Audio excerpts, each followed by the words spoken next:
The Truth Girls. Hi everyone. So I wanted to give you another update on what I've found in the meantime on the Boston Marathon bombings. Oh, and I'd just like to remind you that I have a Facebook page which I'd like you to like. It's called facebook.com/thetruthgirls, and I post a lot of links in there, and I really appreciate your input, so please like my page and share stuff on there with me.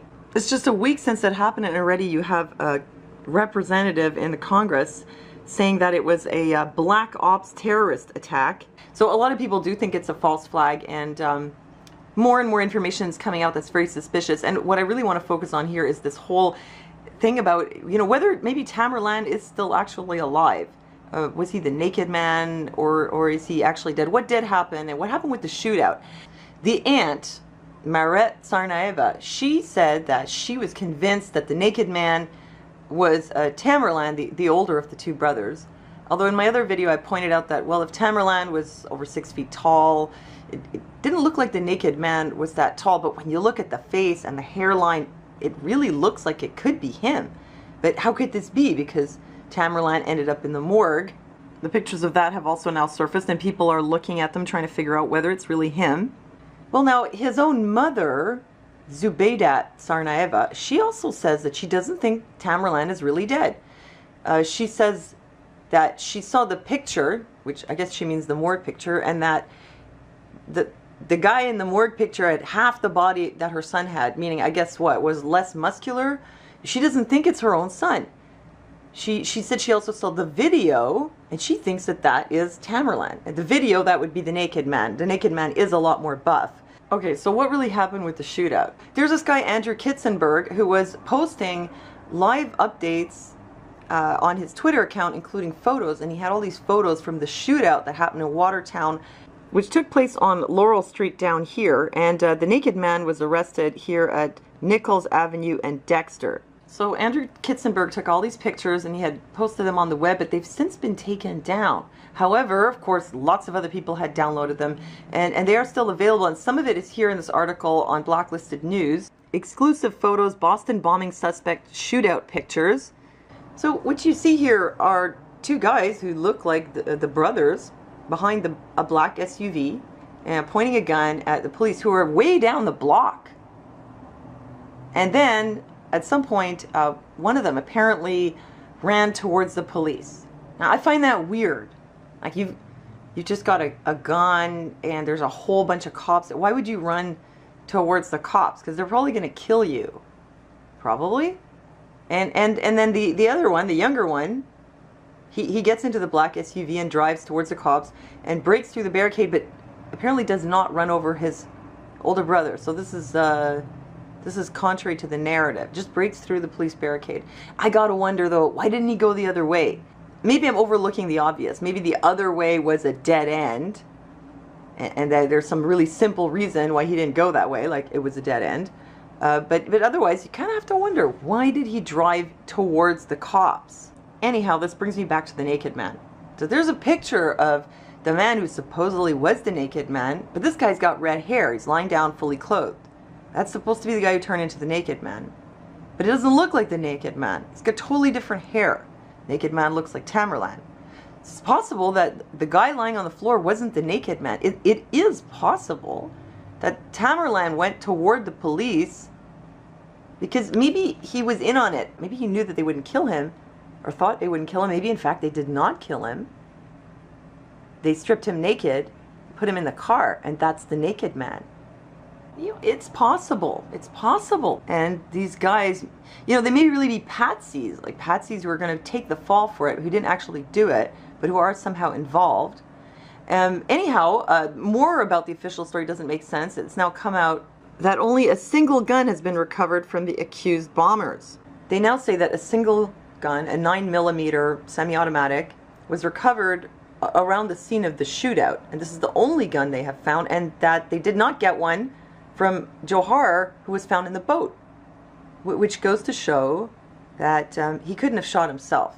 And he's hiding there, maybe because he thinks they might kill him, and not injured. That's why there's no blood in the boat. And he comes out. He's got no gun. They just told you. They only recovered one gun. It's from the older brother. He's got no gun. And they shot him. See, they shot him anyway, even though he had no gun. And then he's in the hospital, and originally wasn't read as Miranda rights, but apparently now he has.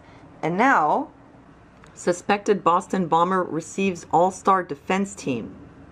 He's going to be represented by a very experienced and well-respected public defender, Miriam Conrad, who apparently also represented Richard Reed, the shoe bomber, back in 2001. So maybe this was part of the plan, that the patsies would go down. But then, you know, like the Undie bomber, what ended up happening to him? Not very much. He wasn't even charged with terrorism.